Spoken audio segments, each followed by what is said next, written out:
All right, so if you're doing ankle cars, what you're gonna do is we're gonna take your ankle actively through as much range of motion as you can. So this is not the, I'm laying in bed and just flopping my circle around. This is you scouring and finding the outer limits of your ankle while simultaneously assessing your own ankle.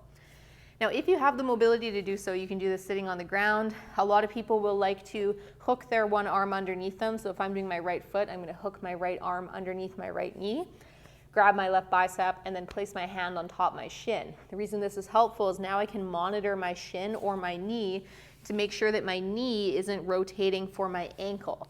And so you can use that to give yourself a little extra feedback. But you could also do this just sitting in a chair.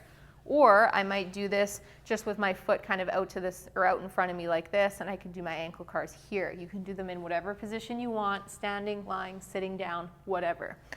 But we'll go through this variation here. So what I'm gonna do is I'm just gonna kick myself back so my foot's up in the air.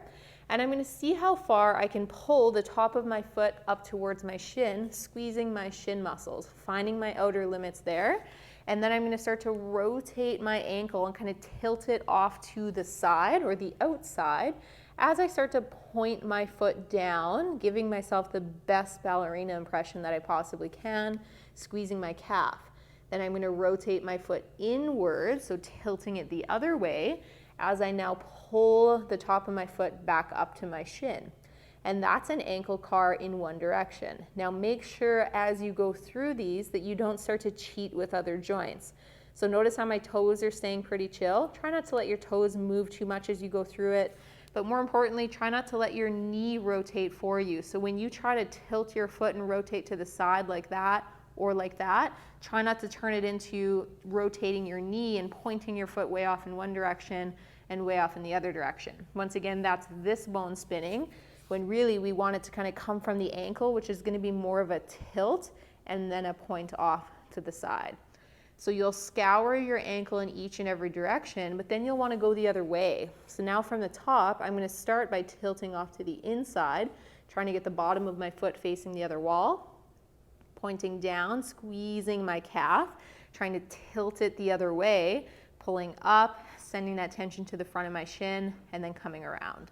And so like I said, always do your ankle cars in both directions. Go really slow. You're not just flopping your ankle around. You are searching for the muscles that manipulate that ankle throughout that full circle and trying to work those muscles. You may also notice that muscles on the other side might be achieving a stretch as you do so. Make sure that you don't experience any pinching though. If you do, detour around the ranges where you experience a pinch rather than going through. So if I experience a pinch at the top, rather than just ramming through it, I might make my circle a little bit smaller, dip around it, and then continue on. So it becomes more of a cookie cutter shape rather than a perfect circle, and that's totally fine. And that is how you do ankle cars. Again, you can do it in this position, or you can do it sitting, standing, lying down, walking, whatever. Just make sure that it is only your ankle moving and you are going through the deepest range of motion possible and actively pulling yourself in all directions. Whenever you watch one of my videos, make sure to check the description below the video because I'll always drop links to related videos, links to exercises that would go well with the one that you just finished watching, links to free mobility classes, ebooks, and to my ever-growing library of full-length training videos. Additionally, if you found this specific video helpful, please let me know by hitting the like button below, and that'll send me the message that you want to see more videos like this one. You can also subscribe to be notified when new videos like this one are available. And if there's something specific that you want to see a video on, just let me know in the comments below and we'll try and make that happen. Otherwise, take care and we'll see you in the next one.